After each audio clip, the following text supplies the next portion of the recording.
What up, peeps? Tony Baker here, back with another movie review. This time I'm reviewing Gladiator II. Now, a lot of people was pissed off when this was announced. They was like, man, it didn't need a sequel. It didn't need a sequel. And it didn't. Like, nobody expected a sequel from Gladiator, especially since, spoiler alert if you haven't seen Gladiator by now, the hero dies. And so it's just like, all right, that was a good time. That's one of those movies where we're done. We got the closure, the hero died. Unless you do a prequel, but which I think would be good, like considering like he was a general. You know, I would like to see the battles that he fought that led up to where he ended up in Gladiator. But people were pissed. They was like, man, what we doing here? A sequel? This is going. And when they found out how much it cost to make, $250 million, maybe more, they was like, man, this is going to bomb. People was pissed. They was pissed off about this sequel. And so, but here we are. They made it. So now what? We got the same director. We got some returning actor, and Connie Nielsen, who was in the first one. We're back in the Roman Empire, 16 years later. Okay, I don't know what kind of accent this is, but 16 years later. The cast includes Pedro Pascal, who is now the general for the Roman Empire, which is led by two crazy-ass twin emperors who are insane and pasty and like, you know what I'm saying? They just wild. And so he's pretty much essentially what Russell Crowe was in the first Gladiator. The lead actor played by Paul Mescal, who is actually the grandson of Marcus Aurelius, who was the emperor in the first one. But he's the grandson of him, but he goes by alias now because growing up, he had to flee the empire because they were going to kill him. So his mother sent him away, like, you get on up out of here just to stay safe. And she stayed back because if she fled with him, they would never stop hunting. So she was just like, she stayed behind and sent her son off. And so now he goes by a different name, and he's married. He got a wife, what I'm talking about. He just, living his life out here in the streets, if you will. Built up his own life because he had to flee and fend for himself. Where he lives, though, with his wife, and his wife is a soldier as well, so they're both soldiers. Pedro Pascal's character, who was a general for the Roman Empire, they come in to seize that city, and so they go to war. His wife ends up being killed by Pedro. So now it's like, oh, revenge. He's taken into custody and made a slave, and they turned the slaves into gladiators, and so now he's supposed to be a gladiator, but his sole purpose is to get the revenge on who killed his wife. And so he's like, he's angry, you know what I'm saying? He in there fighting baboons and whatnot and just, revenge. And Pedro Pascal is just like, man, listen, once he returns, he's like, yo, we conquered the city for you. I would like to go on vacation with my wife now. And the emperors are like, no, we need you to capture more. And so now he's just like, man, come on, man. Just let me get a vacation. And no, you will not. You will capture more. Persia, India. I'm like, come on, man. I just got back to the crib. Persia, India are next. Get your little week off, and then you got to go back to war. So he's disillusioned with the whole thing.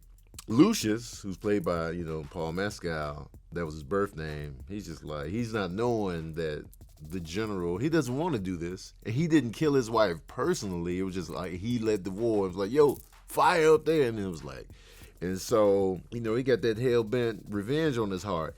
Now, everybody knows, and this is probably one of the key factors for the curiosity in Gladiator II, is Denzel Washington is in it. And he plays Macrinus, who is the guy that finds the gladiators and, like, you know what I mean? Like, the gladiators to take to the emperor, like, yo, I found a good one. He's pretty much playing like the Oliver Reed character in the first one. And so he sees Lucius and like, hey, man, you got something special. This one right here is something special, you know what I'm saying? So he's setting them up with all these fights to get before the emperors. And it works. He gets in there. He gets into the prime time, game time gladiator battles. Because y'all got to remember, back in the day, this was like the Super Bowl. This is like the NFL. This is like big time soccer World Cup type stuff. The gladiator fights was everything. And so, you come up to the prime time. It's like, oh, snap, man. Who is this fighter? So that's Macrinus' plan. Like, yo, I'm gonna use your anger as an instrument to, he wants the Roman Empire to fall too. So he had his own motives and stuff like that. So he's trying to use him to work his way up. And Lucius is like, I'm nobody's instrument, man. I just want to kill. I'm gonna just say Pedro Pascal because I forget everybody's name. They all Greek and Roman and stuff like that. I'm just here to kill Pedro Pascal. All right. So whatever you got to do, but I ain't your instrument. All right. Just as long as you know that I'm not your instrument. All right, man. Whatever. All right. I'm gonna do the fighting, but I want to kill Pedro. All right, man. Just do what you got to do. But you my instrument. What? I ain't nobody's instrument. I'm not saying like an instrument like per se. Like you're not my violin. You're not my harp. But no, I ain't nobody's instrument. I'm not trying to play you. You trying to play me because instruments get played and they get used. Yeah, I'm using you. But instruments are a good time. A spoon is an instrument if you think back. All right, man. Listen, man. I'm gonna kill the dude on my own accord. It's just lining up with what you want. But I ain't doing it for you. All right. Fine. Cool. Let's do it. All right. Well, fine. And then here we are. You know what I'm saying? Without spoiling everything, calamity ensues. Betrayals and backstabbings all around. But everybody wants to know, the elephant in the room is it good? Is it worth our time? Is it worth watching? Does it measure up to the original? No. We already knew it wasn't going to measure up to the original because the original is one of those movies that really connected with people. And so you ask a lot of men, especially a lot of men, they be like, what's your favorite movie as a man? Oh, I've been waiting for this.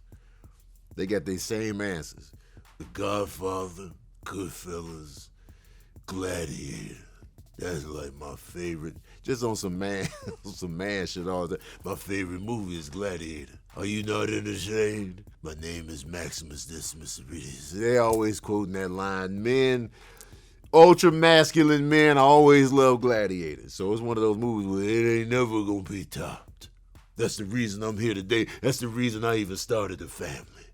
It's because of Glad. All right, man, chill. It's not as good. Paul Mescal did a great job, a good job, but, he's a little bit more subdued than Russell Crowe was, so he's not going to measure up. He's not going to meet your expectations. The crazy emperors were crazy, but they didn't connect with pure hatred and vile like we did with Joaquin Phoenix's character in the first one. Joaquin Phoenix's character, we was just like, oh, you... we wanted him out of here, man. He was the perfect villain. But I will say, the key shining jewel in Gladiator II is Denzel Washington. Denzel Washington's performance, just watching him just slither his way through this movie was a joy to behold. Like he was, you could tell he was having fun playing this role. You could tell he was just having a great time. And his character, just watching him, wheel and deal his way up, he was charming, you know what I'm saying? What's his motive? What do he got going on? The squinty eye and this. It takes me back to his performance in Training Day. It was just like, do we trust him? Can we? I don't know, man, And so he is the crown jewel of this piece. The movie looks great. Ridley Scott did his thing. Ridley Scott is one of the most visually impressive directors that I've seen in my lifetime. When you think about Blade Runner, when you think about the first Gladiator, when you think about these huge epic pieces that he's directed, he knows how to make a grand picture. And the money shows.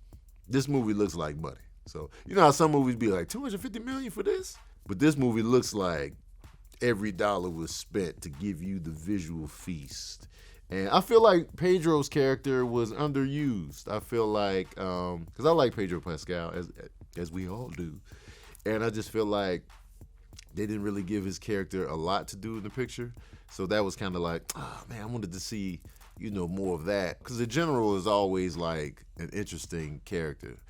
That's what made Russell Crowe's character so interesting in the first one. He was a good general, loyal to his emperor, and then, that betrayal happened, and it was like, so he was on the outs. And this time, this general was just like, I'm not feeling who I'm working for. That's the difference between the two, because a lot of people are like, man, it's the same story. It's really not, because in this movie, Pedro Pascal is essentially what Russell Crowe was. So this time, Russell Crowe was loyal to his emperor, and he was like, yo, man, I rock with you, man. You my guy, you know what I'm saying? But they was like, man, let's get him out of here. We're like, this my dude. So since we got him out of here, let's get his boy out. But this time, the general was like, I don't like my bosses. They trash, they weird. They got me working overtime, man. I ain't with these cats, man. They ruining Rome. They ruining Rome, and he wasn't with it. So forget all that. Y'all want to know the smooth jazz review of Gladiator II? Well, here it is. Oh yeah, I'm giving Gladiator II 3.5 saxophones out of 5. Man, go watch it purely for Denzel's performance. It's just a good Roman time. You know what I mean? Action sequences were good. They probably won't have the lasting impact as the first one, but solid battles. I cared about the characters, and I feel like it was a nice continuation of the story. The story was good. Well, man, that Denzel performance, man, go for that. Go for that if nothing else. And just don't go in there super comparing it to the first one. Or you gonna disappoint yourself, and then you're gonna be like, well, the first one's done. We're moving on to the second one, man. Enjoy it as its own piece. Even though the first one is essential to this. But still. All right, just give it a chance. Sick of y'all, man. And stop judging movies you haven't seen. Go watch it for yourself and form your own opinion. Stop looking at everybody else. What you think? What you think? Oh, if you gonna say, just go see it. I know I do movie reviews, and y'all be looking at me. You be like, man, what you mean? We be looking at you do the movie review. Why do the movie reviews? You right. But still. Go see it for yourself, man. All right, peeps, that's my review, spoiler-free, of Gladiator II. I know people wanted me to do a spoiler review, but I was like, nah, I want you to just go peep game. Go peep game. Go support movies in the theater. That's what I'm all about. Go support movies in the theater. And I don't like for people to waste their money in terms of the companies. Don't have them waste $250 million. That's a lot of money to be wasted. It's got to make a lot of money to make that back. Go support. Go support. And stop complaining about how Hollywood isn't making original pieces anymore. When you look at the top grossing movies of this past year, they were all sequels. All sequels, or, you know what I'm saying, or, pre-existing properties. Y'all got to support the original pieces. Because when something original comes out, them box offices be low. And then y'all find it later on the streaming platform. Like, oh, I didn't know this was good. We told you it was good. You just didn't bring your punk ass to the theater and support the new, fresh, original stuff. Get your ass up and get in that theater, man. Go see something. Especially this holiday week, man. Go see something.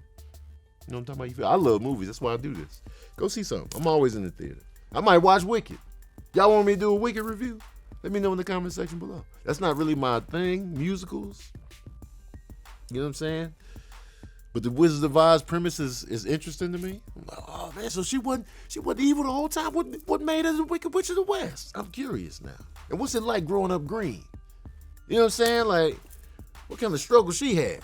I'm interested. I'm intrigued. I don't feel like listening to them bust out in the song though. Just give me a story. But I got to take it. I don't know. Anyway, that's neither here nor what. If you saw Gladiator 2, let me know what you thought in the comments section below. Don't forget to like, share, and subscribe. And as usual, we out here.